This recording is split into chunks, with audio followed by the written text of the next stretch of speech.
Okay, so we are live. Nice. We should see attendees coming in now. Everybody.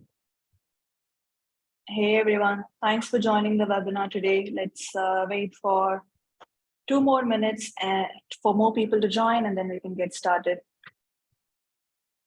In the meantime, why don't we do something? If you're a customer of Leadfeeder, then just type 1 in the chat. And if you're new to Leadfeeder, then type 2 in the chat. Let's see.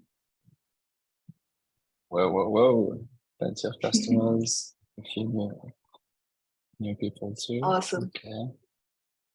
Brilliant.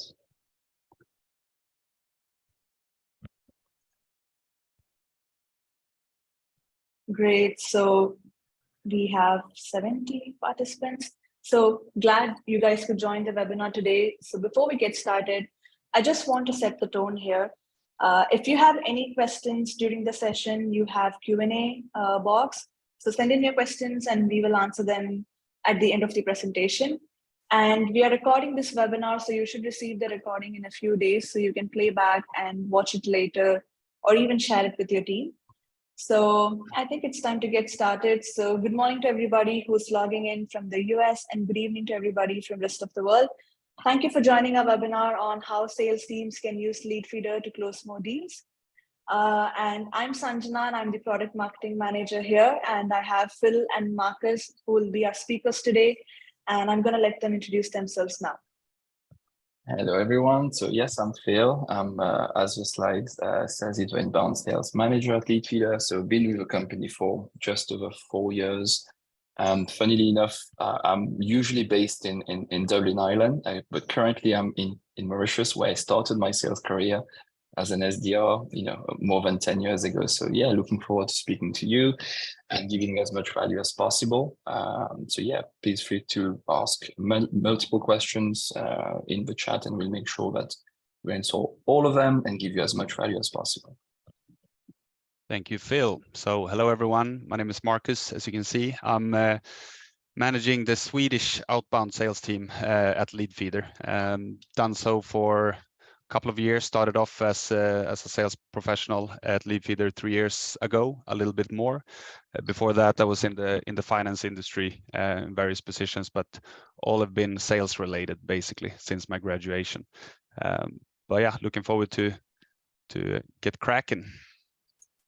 Thank you, Phil, and thank you, Marcus. So yeah, the agenda for today is very simple. In the next few minutes, you're going to learn about custom feeds, how it works, and the different use cases of custom feeds for sales teams to close more deals. And at last, we'll open it up for Q&A. All right, so let's get started. So I think to begin with, the most common challenge that's faced by sales teams around the world is that they waste a lot of time in segmenting and researching leads, and they only spend very little time to prospect those leads. Despite advances in sales, I think many teams still use a scattershot approach, but buyer intent data is changing that. So what exactly is buyer intent data?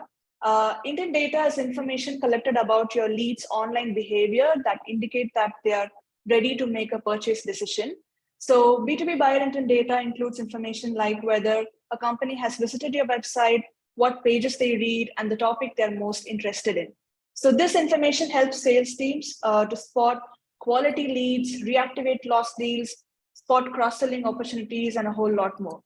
And for you to do all of that, Leadfeeder has this amazing feature called custom feeds.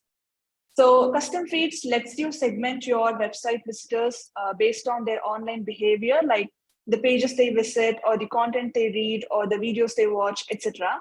So with the help of custom feeds, you can easily see the most relevant leads when you log into Leadfeeder.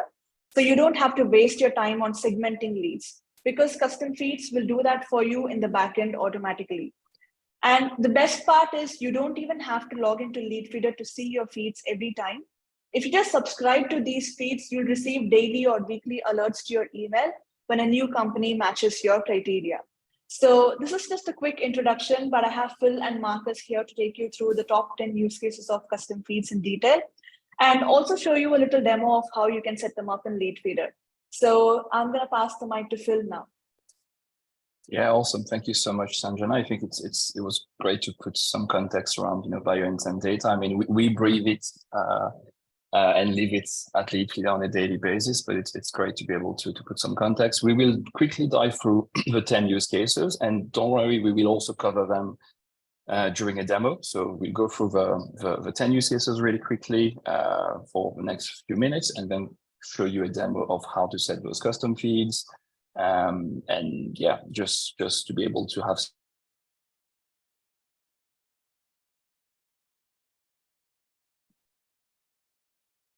And he is gone.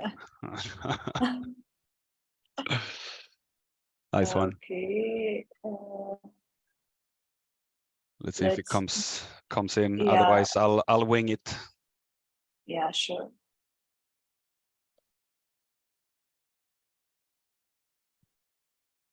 looks at the pricing page, watch.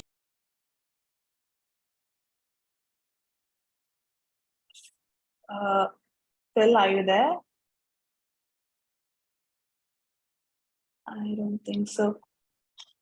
I think so as well, maybe. No. Apologies, guys. Something crashed, but I'm back. Yeah, no problem. Okay? Yeah, we can hear you well now. Happy days. So yeah, I'm not sure at what time you stopped hearing me, but I was just explaining the differences between going after like hot leads that have showed intent data on your website. And I was giving an example. So let's say if, for example, just comes to your website once and then bounces, and then lead B watches multiple pages on your website, goes to the pricing page, clicks on your demo page, watches a video. Well, the likelihood of lead A versus lead B converting, I mean, lead B will convert at a much higher pace, right? So if you want to focus on the highest converting leads, you should be able to see this data. You should be able to, actually take action on the data. And I'll show you how to do that in the demo in a moment. And this can be used for inbound and outbound purposes also. If you want to track that information and those signals, you can do that for any sales team really. So we'll cover that later on in more details, but let's move on to the next slide, please. Awesome. I mean, segmenting leads based on your sales region. I mean, if you're looking to organize your sales processes, it's good to be able to segment your leads into smaller group, right? But you can also do that based on the sales region. Like if we take it, for example, Leadfeeder, at Leadfeeder, we have multiple sales team and every sales team looks after their own region. You want to be able to streamline that process automatically and automate that process to save time and drive the right type of leads to the right team. You can do that really, really quickly by setting up some custom feeds and making sure that the process is not broken and the right leads based on the sales regions and the territories and the to the right or in the right team with the right reps and account executives. So we'll dive into that later on, and I'll show you how easy it is to set up custom feeds and how you can filter companies coming to your website based on the visitor data, visitor location, or even the HQ location. Yeah, I mean, this is an interesting one, being able to see companies that abandon sign-up form. I think if we look and dive deeper into the numbers, there's about 80% of your website traffic that do not actually complete your online form. So if you have a form on your website to request a demo, for example, or to request more information, a very large majority of the prospects going to your website, of the companies going to your website, will not complete that sign-up flow, right? This is not, a B2C problem. It's quite big also in the B2B space. And it's really hard to track that, right? It's really hard to be able to track that. Well, there's a very simple way to be able to make sure that abandoned signups are no longer an issue with Leadfeeder, and we're going to cover that into more detail to see how you can do that. The next one is identifying your ICP. So for those who do not know what ICP stands for, it's basically your ideal customer profile. But I mean, many companies visit your website, but not all of them are generally potential leads. Some companies might be too small, some companies might be irrelevant, etc., etc. I had an interesting conversation a couple of months ago with a financial services company who came to to us to look for leads, and the CEO was on the phone on Zoom with myself and their marketing manager. After showing them, the data in their account, they realized that pretty much the majority of the traffic, 95% of the traffic was irrelevant. And he was giving like weird looks to the marketing manager, going like, "What the hell is happening? What are you doing?" Well, it was quite a weird interaction. But I mean, it's great to be able to see that and help companies and show them that, hey, they're not driving the right type of companies to their website to be able to drive business, right? So just a little anecdote here. But yeah, we'll dive deeper into how to set up custom feeds for your ICP. It's pretty simple, pretty straightforward too.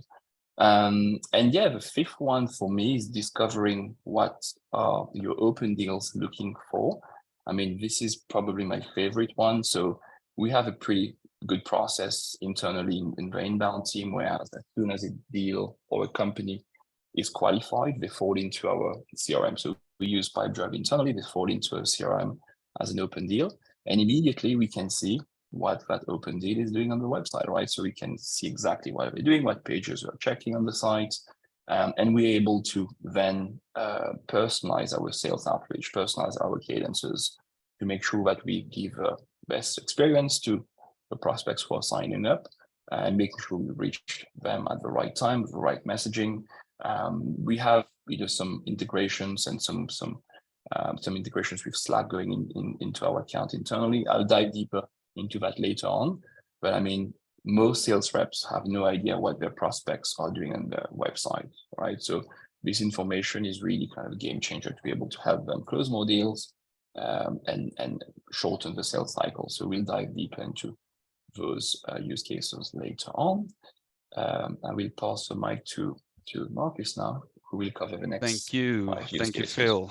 So yes, hello everyone. Again, during my part, we'll talk a lot about custom feeds. Most of them will be related to integrated CRM, but it's good to note that it's possible there are workarounds as well if you don't have one of those supported integrations that we offer, and we will go through them in more detail later on. But yeah, the first use case I will talk about is basically net new leads. Finding companies and leads that are currently not being worked on in your organization. So they are not in your CRM. So basically finding net new leads that have potential. Yeah, let's go to the next one. Case number 7. So this is the target accounts. So many of you are probably running some sort of account-based marketing strategy or account-based selling. So you have potentially identified a couple of potential clients. It could be 250 companies, it could be 10 companies, depending on how targeted you want to be. And having the data on those set few potential clients is very important for many reasons. So tracking and seeing when they visit your website, when are they showing intent, but also what type of content are they looking at. So Phil touched upon this already, that personalizing your outreach depending on what sort of data we're collecting is very important, and also the timing. So this is probably where Leadfeeder helps the most in general. So the timing and the personalization depending on the content. So tracking those high value target accounts is key for sure. So we'll talk about that a little bit more later on. Number 8, this is the lost deals. So tracking the lost deals. Although we love to only have one deals in our pipeline, don't we, Phil? But the reality is that a lot of the cases won't go to a one deal basically. So the longer you are in an organization, the more important it is to track your old lost deals and get those signals, because there's a lot of things happening macroeconomic. We have viruses going on, there's electricity prices, there's a lot of things externally that we as salespeople can't control. And getting those signals when they might be ready to look into the tool or to your services or products again is key, because there you already have some sort of relationship. Hopefully they will remember you and your brand, and it's going to be an easier first point of contact in those cases. So we look into that a little bit later as well.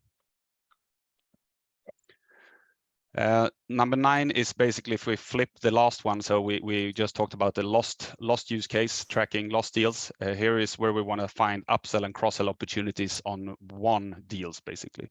So obviously we all know that acquiring new clients and new logos to our brand or to our business is much more expensive than actually nurturing and upselling, cross-selling existing clients. So we will discuss a little bit more in detail how you can identify those opportunities as well. And finally, we are going to look at how we can analyze the customer journey. So when me and Sanjana discussed this before, for me, like looking at the customer journey, usually won deals. That's where I was in my mindset, looking at won deals. What content did they look at? How did they convert? What was the? But it's very important as well to compare to lost deals. So if we can look at the buyer journey, we look at what content resonated well with the companies who actually purchased our service or products, and compare it to the ones that didn't. Hopefully we can identify some sort of patterns and some sort of we can pinpoint some content piece or some behavior that we can use to freshen up our sales process and perhaps introduce some sort of content earlier on in the process to increase the conversion. So we'll look into that as well a little bit later on. But I think that's it. So I'll pass it over to Phil again. Awesome. Thank you very much. Yeah, I'll just share my screen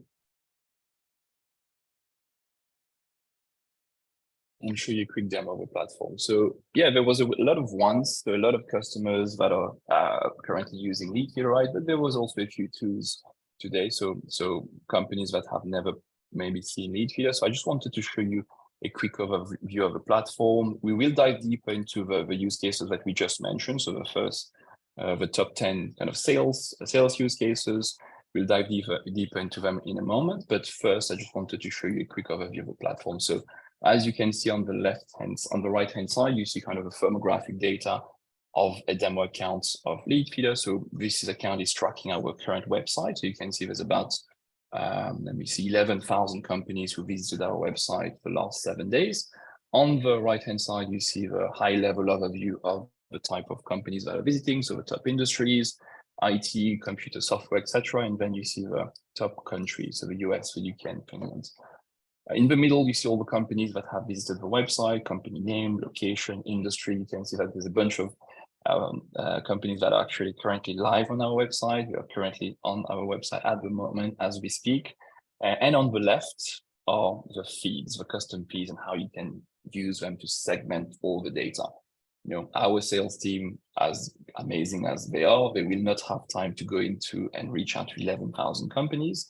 And on top of that, those 11,000 companies, they might not be all, prospects, etc. So we'll dive into how we use our custom feeds to be able to segment that data. So the first custom feed was identifying a buying intent, right? So there's a few things you can do to segment your data. It depends on really the type of website you have. We like to look at, for example, our pricing pages and the behavior that our prospects are doing on our website. So if typically you should click on create custom feeds to start building those filters, and then you will be greeted by a couple of filters here. So we're not going to cover all of them today, but we'll mainly cover the behavior filter, the company information filter, and the CRM filter. Those are the main ones we will cover. And you can see as you click on behavior, it can get quite granular. You can see information about the pages our prospects or leads are visiting, how long they spend on our website, how many times they visited our website, did they fill up a form, did they watch a video, etc., right? So to keep it simple for the first one, we were looking at all the companies in the last 7 days who visited our pricing page, right? So this is the main thing that we've looked at.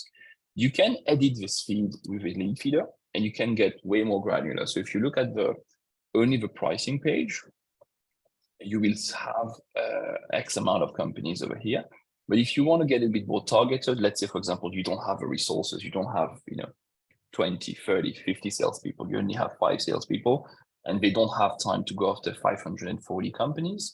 As I said early on, you can, basically add layers to this. So let's add a layer just for fun and see. Let's go and look at companies who spend maybe, let's say, 5 minutes on our website. Okay. On top of that, let's add another layer and look at all the companies who perhaps visited the website more than 10 times. Okay. So now very shortly, you will see that, this number will change and the amount of companies that we have here will change. Okay. And you can get very, very targeted and start pushing this data straight into a channel of choice. So those channels are laid down on top here. You see different tabs. The first channel is email. You can push that to any user on a daily basis and on a weekly basis, depending on who you want to send that to. You can push that to Slack if you guys use Slack, and if you have integration set up, that can go into a Slack channel of your choice.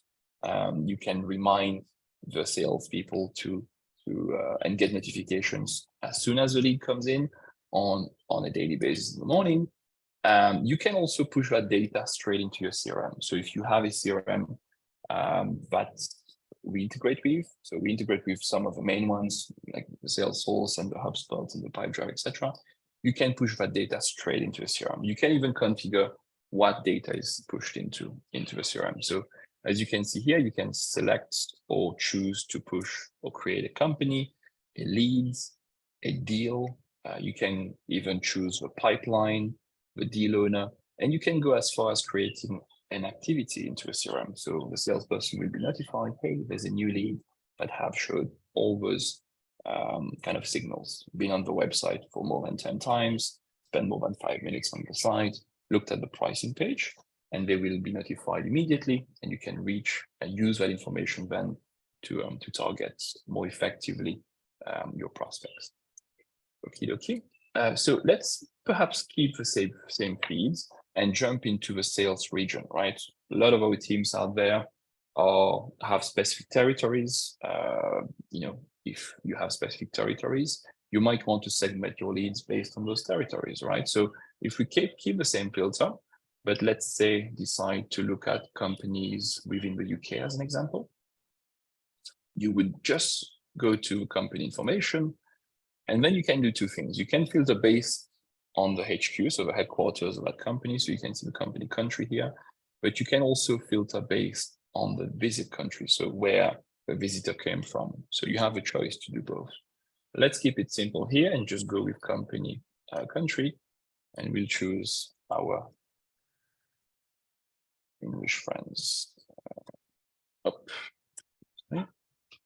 Go and do a quick filter and see how many leads we have in the last 7 days visiting from the UK. And one quick thing, Phil, just to add a little bit of context. Obviously, Leadfeeder, we have a lot of visits, so you can get very, very granular and still have like quite a lot of leads. But this very it differentiates a lot. If you only have like 50 to 100 leads a month, then it might not be possible to go that deep into like 20 visits and 58 page views and all that. So it's just worth keeping in mind that in some cases custom feeds might be at a very, very high level just to have like the country or similar. Absolutely. Yeah, we do suggest our customers to have multiple layers. So maybe the tier 1 accounts with a lot of custom feeds and very, very, very segmented and targeted. And then those ones, we will do multiple outreach, put them into a good sales cadence and touch them, 6, 7, 8, 9 times. And then have maybe a tier 2 where they just looked at the pricing page, right? And there's 20 leads there, and you would maybe just connect with them on LinkedIn as an example, or send them one email or give them a quick phone call, right? So yeah, it's important to be able to segment those leads based on your resources and based on the amount of traffic your marketing team is generating. So good points there for sure, Marcus. Yeah, so you can see there's 16 companies in the UK based on those filters, and you can choose multiple filters based on location. So you have here province, state, world, region, if you want to segment based on that. So if my team, for example, looks after EMEA, I would look after and look for that filter. But you can get very, very granular with a segmentation, and it's going to save you a bunch of time because you'll be able to push all those companies straight into the CRM or in the channel of your choice. Okay, okay. The next one, I'm not going to save this feed now. We'll just jump into sign up abandonment. And please, if you have any questions, just post them into the chat and we'll cover them later for sure. But yeah, I mean, if you're missing out, you're missing out, sorry, if you're not tracking sign up abandonment. It is a very, very simple filter to set up. So if you click on sign up abandonment here and then just edit the feed. So I was able to track all the companies who basically are in the sign up process. But then what is very important is to also exclude all the pages that the user sees immediately after completing the sign up, right? Because this will filter down all the signups and then you'll be able to capture them and push them to the sales team. A huge percentage, as I said earlier, and I shared, the kind of industry standard numbers, about 80% of your sign up will fall and not complete your sign up. But that doesn't mean that they are not, in the process to purchase or looking at different vendors. So being able to actually extract that is quite critical. And this is a simple filter to set up for you to be able to extract those leads and then push them to the sales team. ICP, visiting your website. Obviously, an ideal or your ideal customer profile might differ based on, the type of products and services you sell, right? Our ICP is quite broad. We do target mainly B2B businesses. Any B2B business that looks for leads or contacts, we can typically help them, right? If you have some sort of traffic on the site. But for you, it might differ. So you might want to create a filter and to see, is your marketing team driving the right type of traffic to your site, the right type of companies? And if they are, then you can start pushing those to the sales team. So I've done a quick filter here, which is very simple again. So if you edit the feed, you can see that we are currently looking at companies with at least 500 employees. You can obviously change that if you want. If you're looking at, if you're focusing on enterprise type companies, you can look at 5,000 to 10,000 employees, or startup or small and medium businesses. You can also look into that. Your industry might differ. So for the anecdote that I gave before, this financial services company that I was speaking with, that were a bit surprised to see that none of the type of businesses they want to sell to on the website.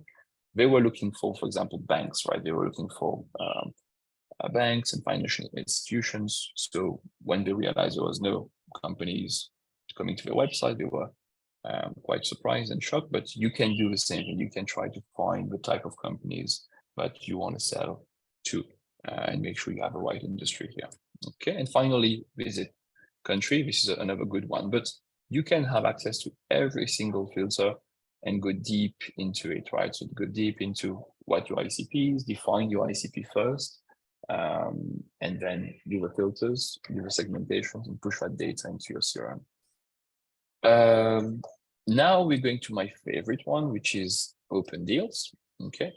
So obviously this works quite well if you integrate your CRM, right? So if you have the likes of Salesforce, Pipedrive, HubSpot, etc., that's great. We can show you all the companies that are currently in your CRM and what are they doing on your website. This is critical information for you to be able to close deals, right? So the filter is quite easy. Again, you would either create a custom feed or edit this actual feed.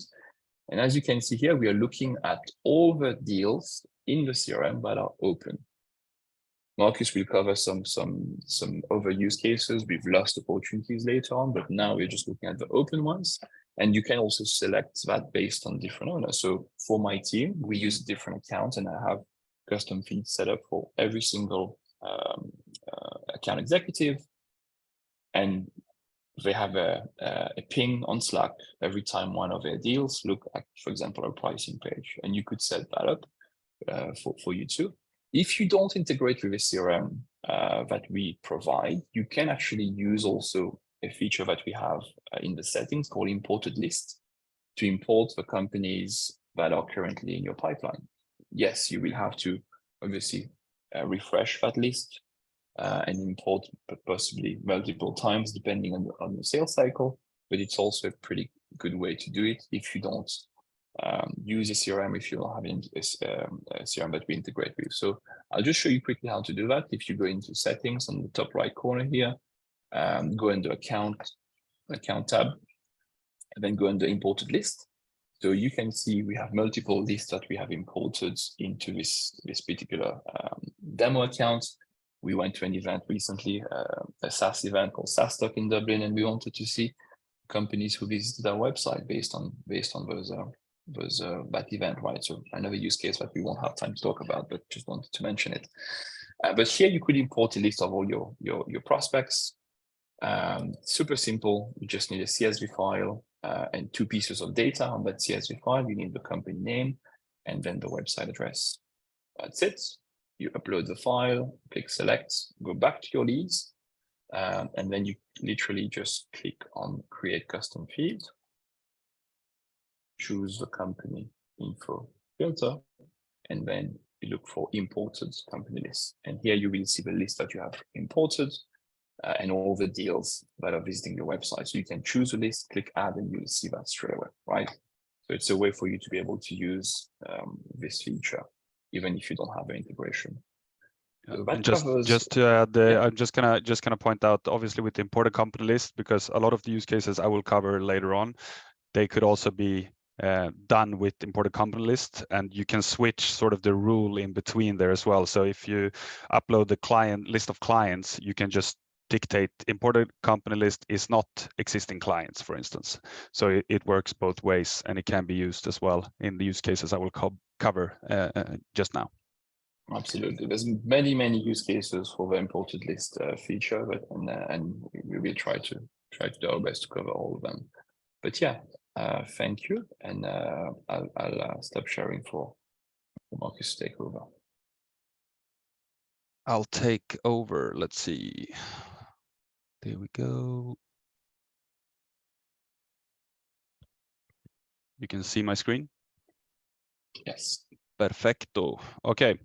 So first use case, companies not in your CRM. So this is basically we're using the CRM feed. So if I go into edit here, we can see that I've chosen basically connection to CRM is not connected, and connection to CRM is not awaiting user confirmation.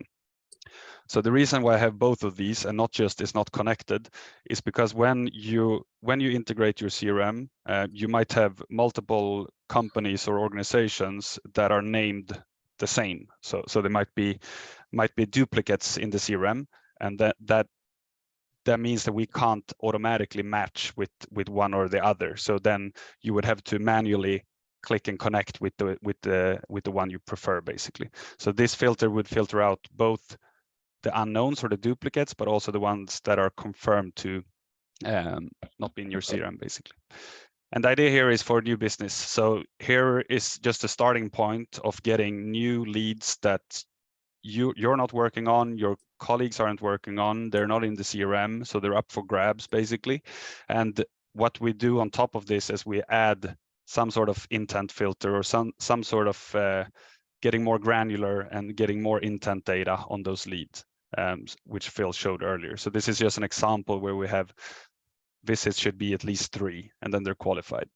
But as Phil showed, I can just easily go in and add country filter here if I just want to target Sweden, which is my turf. But this is just the basic feed, how you set it up to just exclude the ones in the CRM to get the new ones. If we continue to the target accounts feed, let's see, all time. Okay. Well, actually, we can go back. I can show you a little bit what it looks like if I go into one of these leads as well. So just because I love the name of Eggheads GmbH, I'm going to choose that one. So if I click on one of these leads, this is where I get sort of the the main information, the firmographic data, so employee count, industry, etc. But I can also see the actual visits here, the activity.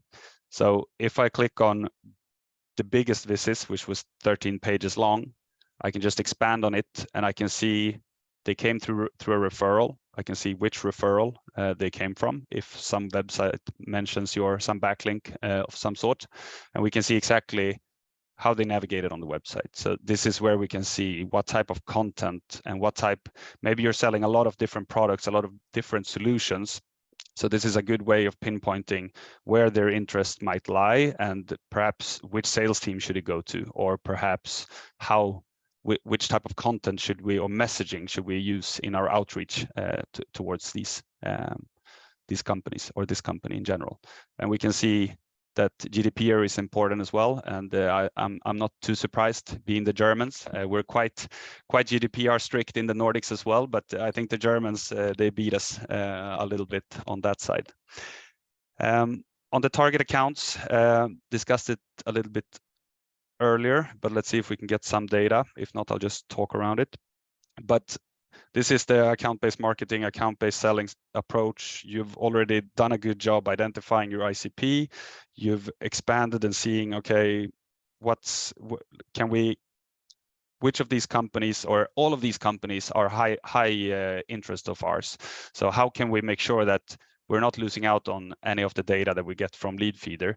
We basically import a company CSV file, as Phil mentioned, and we can automatically get notified as soon as one of them visits the website, so that it's the timing.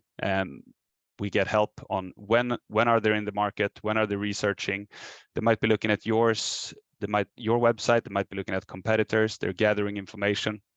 If we see a lot of intent, then it's a good thing to reach out sooner rather than later, so we can get that first discussion going on. One other use case is a little bit more on the marketing side, but I think I will mention it anyway because I think it's quite powerful. So obviously, as you've been using Leadfeeder for a while, you will have a lot of that data. And one use case I really like is where you can actually send this data to a Google Data Studios report, or perhaps to Power BI through our API. So you can actually get quarterly level or monthly, like bird's eye view of these 200 target accounts, which of these have shown the most intent in the last quarter or in the last month. So we take the top 10 who've been visiting our website the most, and we make sure that our sales team are focusing on the lowest hanging fruit, basically. Because there might be a lot of target accounts that they just have no interest in you yet, or they haven't seen your website. So we want to focus on the ones that are most likely to convert in the end, basically. On the lost deals case, it's also quite straightforward. I think once you start to play around with these feeds, they should be quite intuitive, I hope. But it's basically, we're segmenting on the deal status here. So we want to see the lost deals and perhaps tied to a particular sales owner or an owner, in this case, Carol.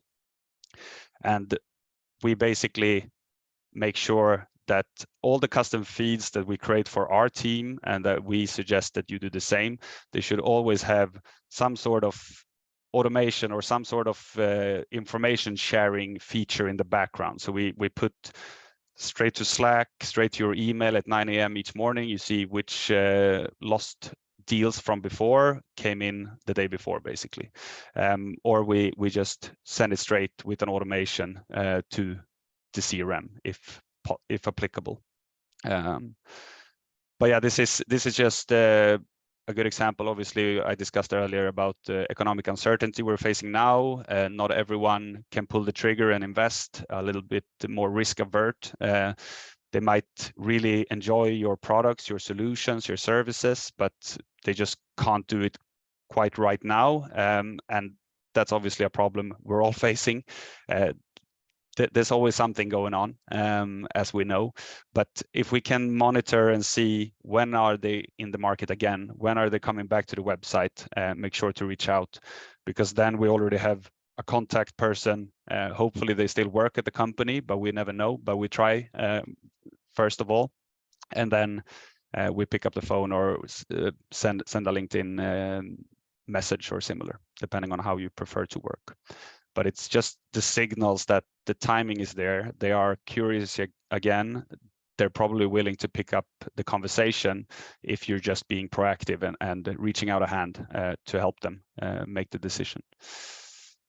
The upsell and cross-sell custom feed, or the use case, it's basically the same thing, but we flip it. So if you're an account manager, or if you're managing account managers, or maybe customer success who's in charge of upselling and cross-selling, then we just switch this to all are won instead of lost. And we would get data and insights on when our existing clients are perhaps browsing products or services that they haven't yet bought. They might be land and expand deal. They might purchase something smaller, a little, I don't know, might be a small client at the moment, but now you see that they're looking at other services. So that's obviously a great signal to time your outreach and the relationship you have with your existing clients as well. Because a lot of old school sales teams, they use the, I wouldn't call it most effective way, but they have like, let's say I have 100 clients, then I have in my calendar, I have a set date where I'm calling each and every one of them to make sure that they're happy and content. But if we can use this, leverage this data to actually see when they are having inquiries or curiosity towards our products and solutions, that's just much better to be on point, especially with the data you get from the behavior as well on the website. So if they look, you see, plain and simple, they looked at this product for this amount of time and then they moved here. Okay, I should probably send them something that resonates well with what they actually looked at, and perhaps not start pitch our other products that they haven't shown any interest in. So that's basically the gist of it. And finally, we have the customer journey analysis. So we basically filter on deal status won, deal status lost. We look at the behavior, we look at the activity, and see if we can figure out any common denominators that we can use in order to perhaps fine-tune our sales process. So we want to pinpoint these common characteristics that perhaps a client who became a client, we see that they looked at a product demo video, or they looked at a video early on in the process, and then we have a couple of those that actually looked at the video and then it became a sale, or it became a one deal. And then we look at some lost deals and we see that they haven't looked at those videos. So maybe we should introduce those videos and product demos earlier in the process to all of our prospects to sort of increase the probability of converting them.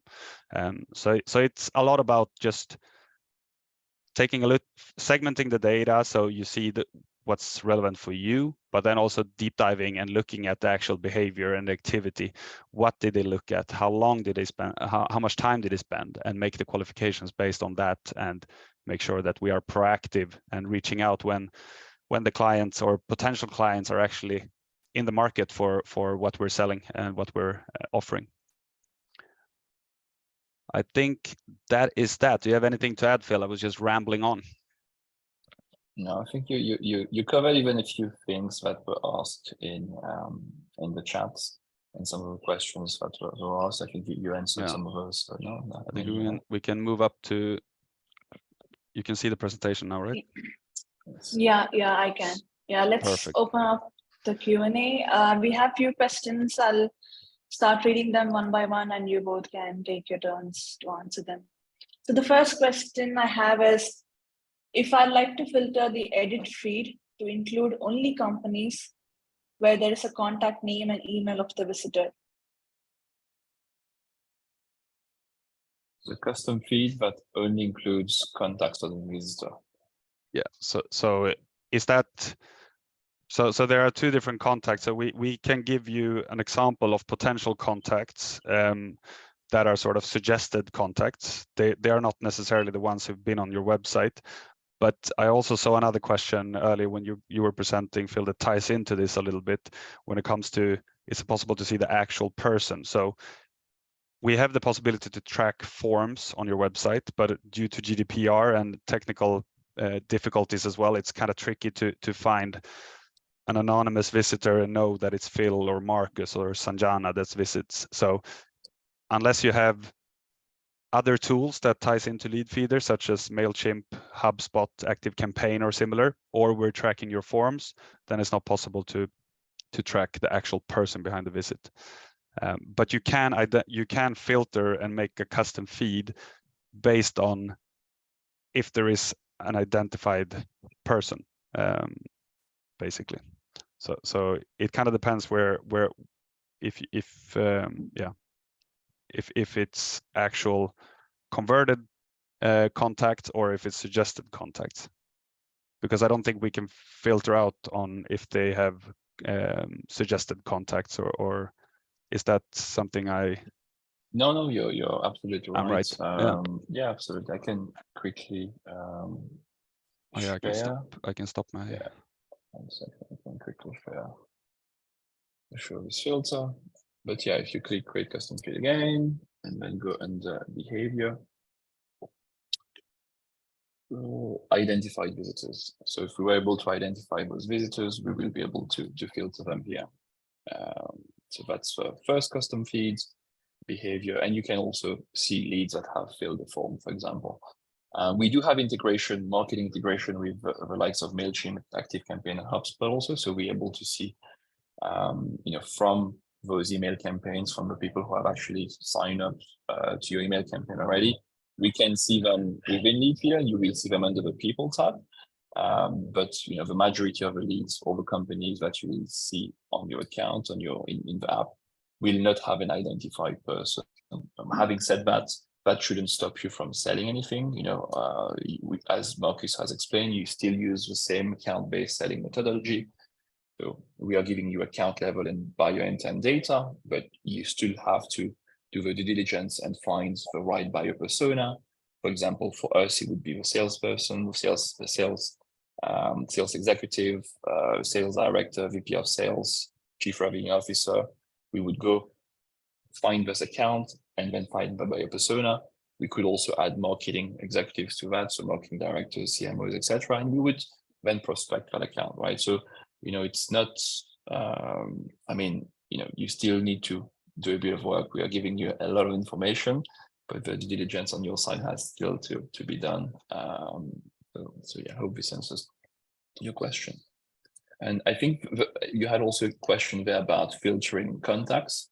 You can do that. So if you scroll down to the contact section, let me just close this. If you scroll down to the contact section, you have the ability to filter based on job title, contact department, and also country. So you can do that, but this would be at a company level, not using the custom feed. So at a company level, you could be able to, at a lead level, you can filter the contacts. Yeah. Awesome. Okay. All right. So the next question is, what messaging works best for reaching out to accounts identified by Leadfeeder? What would you write in the first email? This one is, I think it's quite funny. I get this quite a lot in my demos and so on. That what I suggest is to not say that. Perhaps use the data smoothly, or how you put it. Perhaps not say, hey, I saw that someone, or I saw that you visited the website and you looked at pricing. Do you want to buy? I mean, we have to be smart about how we use this data, because obviously people might be a little bit sensitive when it comes to tracking and being tracked and having all this information about not their person but their company out there. So I would usually suggest people to use it as a cold call, a simple cold call, or an opening email, how you would normally reach out, but you can use the data on their activity, on what they looked at, to actually be more on point with your messaging. So you could personalize your first outreach better, and be more on point. So that's sort of my general. Yeah, and I think it depends also on the sales region that you're selling, right? There's of course some sales regions that are a bit more kind of privacy focused, and they would maybe feel a bit weird if you reached out to them and if you were to direct. But I mean, for example, if you reached out to, I don't know, as an example, the US market, this is a common practice. I mean, this type of tools have been around for more than 10 years. You can be direct, you can use the indirect approach as Marcus suggested, and say, hey, and use the content to be able to be personalized. But I mean, sometimes there's no problem also being direct and say, hey, I can see that someone within your organization has showed some interest on my website or on this website. Are you the best person to speak to? Can we help? Did you find the right information? Phil, for us, it's quite easy. We are selling that service, so for us, we can be more blunt and more. They might. For sure. I've even had customers or prospects testing me. They were like asking when I called the first time. They were like, "Yeah, I was wondering when someone of you been calling because we've been clicking around on your website like idiots, and we were laughing about it, and it was funny. So it's a bit different story, but I would. Yeah. My general consensus is that use the data to your advantage in a smooth way and not perhaps shove it down their throat that that they've been looking at certain things, but just use it wisely. Send relevant content, use relevant messaging. Yes. Got it. Okay, so next question is, are there any possibilities to find out who personally has visited our website? I think we answered that question already, right? I think we touched upon it, but just to clarify it one more time. So we cannot identify it unless we get the data from somewhere. So either a form on your website that we're tracking and that you allow us to track, then we can identify those visits.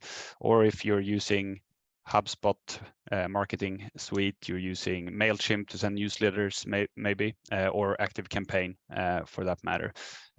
But then it's basically your data, but we just combine it and show the anonymous visitors next to the identified ones. So instead of person one, maybe person one visited yesterday, and then you would see marcus.englin@leadfeeder.com visited today, because I'm in your I've been caught in your web earlier, so you have my data.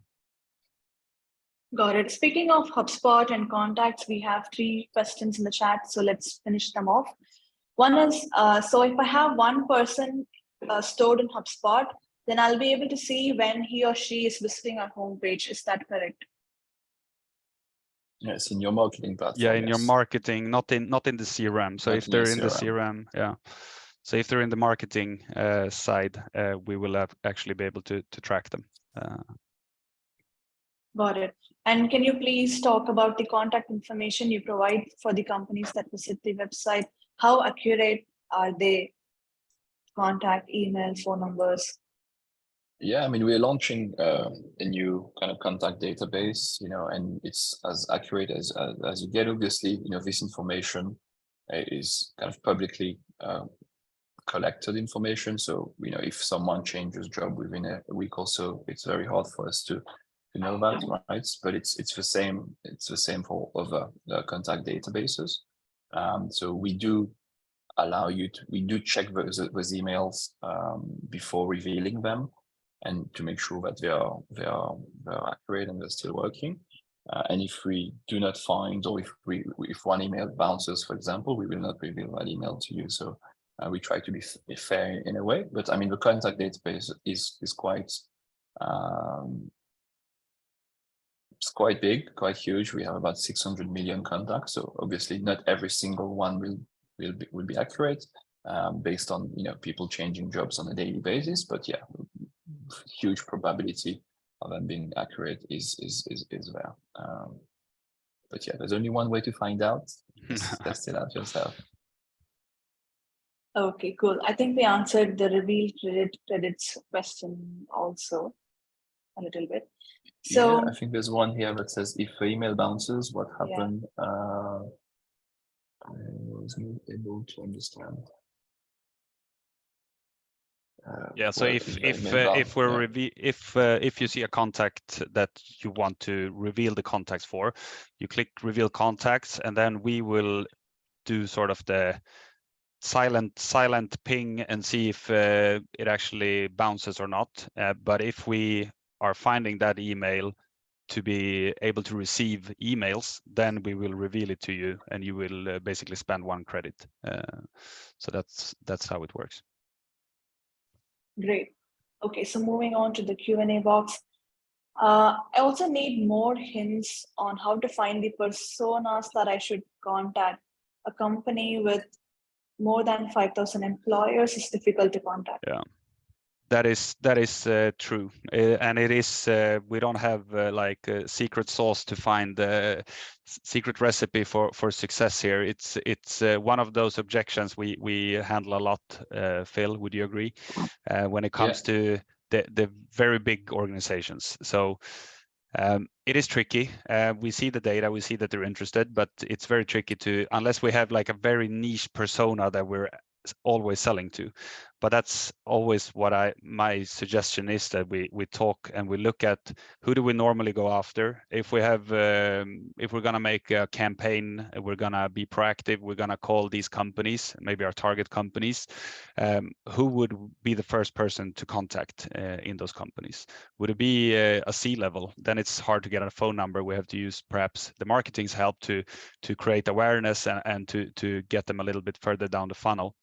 But when it comes to straight up cold calling a 5,000 employee company or cold email outreach, it is tricky, and it is a lot of job, a lot of hard work to get there. And if I may add, you have to also remember that we are always selling to a buying team, especially if you're targeting those type of enterprise companies, right? I think HubSpot posted something recently, a recent blog that now, when previously we were targeting maybe 3 or 4 buyers in the sales process, now we have to target 6 to 7 to 8 buyers in the process. We're always selling to a buying team. So knowing who has visited your website and that person doesn't necessarily mean that you will close the deal faster, right? Because maybe that person is a very junior person that is just doing some research, right? You still have to reach out to multiple decision makers.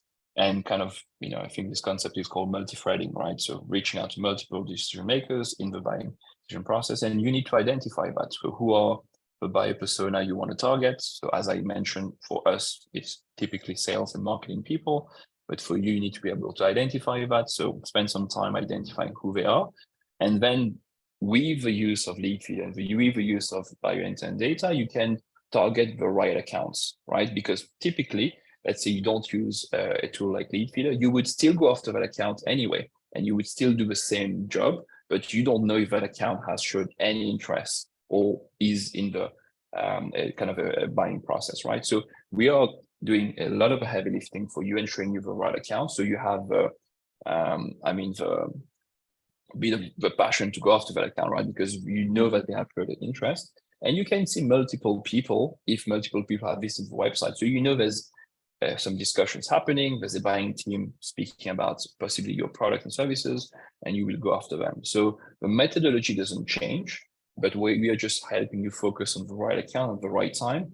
And we also give you the data, right? We give you the intent data on what they are interested about. So as Marcus explained, you can see exactly what they're interested about. So you can use that data to be able to engage them and get them to be more responsive. But knowing who doesn't necessarily help you. Great. So next question is, I'm interested in seeing what are the recommended tactics, how once highly qualified leads are identified in custom feeds, and what outreach strategies are mostly recommended. For instance, do you have any insights on what channel is most effective? That is outreach, email, or LinkedIn message? This is also one of those questions where it's very much depends which market you're in. So we run outbound sales team at Leadfeeder in the Nordics, in the Netherlands, and the outreach sequence and cadence they use in Netherlands is different to what we're using in Finland and Sweden, for instance. We're very cold call or very phone heavy because it's easy for us to find phone numbers in a sense. Whereas in the Netherlands or Denmark, it might be a little bit trickier. So it very much depends on the target market, I would say. But I think on bigger accounts, bigger deal sizes, then as Phil talked about multi-threading, talking to various stakeholders, use multiple sources or multiple ways of getting contact as well. Maybe day 1 you send an email, day 2 you connect on LinkedIn, day 5 you make a call. So you just have some sort of process on using various platforms to reach out to your target persona. Yeah, I mean, yeah, I can only agree. Multi-touch, the separate channels, multiple channels. Because you never know how your prospect is going to respond. So someone might be just very heavy on LinkedIn and spend his day on LinkedIn or her day on LinkedIn and be available there and never answer the phone, right? So if you don't test, you will never know. So you need to test it out. It depends, right? And then the target market is, if the target market is different, also if the buyer persona is different, we all know it's harder to reach out to the CTO, for example, of an organization, or the CMO of an organization, because they get kind of hundreds of emails and daily phone calls all the time. So you do need to test it out. But yeah, make sure that you use the data within Leadfeeder to personalize your outreach and reach out to them at the right time, and this will help you connect and convert. Great. And next question is, what's the best way to ensure that Leadfeeder picks up visitors, for example, off the back of an email campaign? Ensure you have a lot of clicks and a lot of conversions on those on that email campaign. Now, I'm not sure what to answer on that, to be completely honest. But the more people who are converting and clicking and getting to your website, the higher the chances are that we can identify them and track them. Yeah, I mean, a funny one. I'm not sure I understand the question fully, but a funny one around that question was, I remember having a prospect reaching out to me and saying that they had 0 leads coming from that campaign, that email campaign that they sent.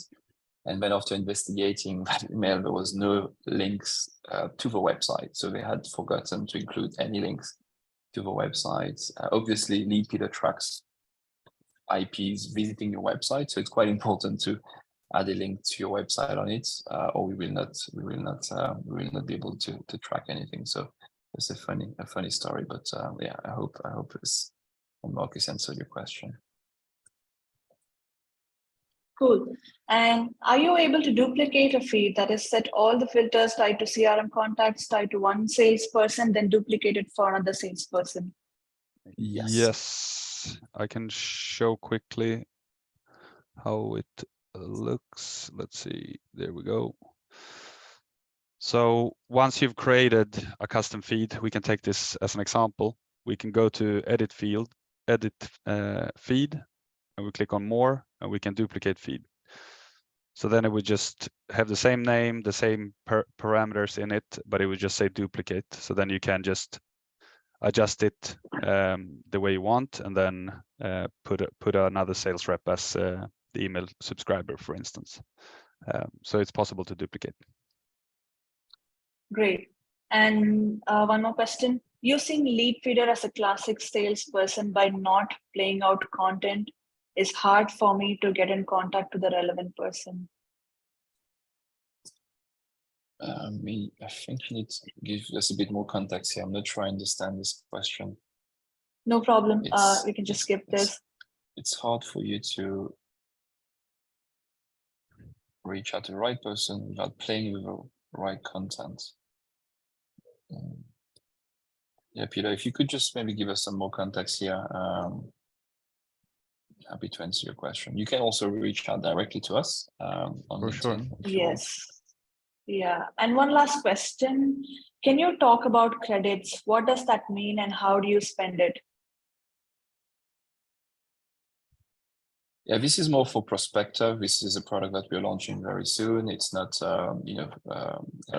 well, it is part of a web visitor app, and we show you that. But basically, credit equals to a reveal. So every time you reveal a contact, you use one of your credits. That's pretty much how it works. And you can buy basically credit packages depending on how many reveals your sales team would need, basically. but there will probably be a new product webinar on that, I'm sure. Sanjana, what do you think? Yes. I hope so. I hope so. It will be there soon, next quarter. All right. So yeah, I think that's the end of it. We answered all the questions. So thank you all again for joining the webinar today. You will receive the recording in a few days.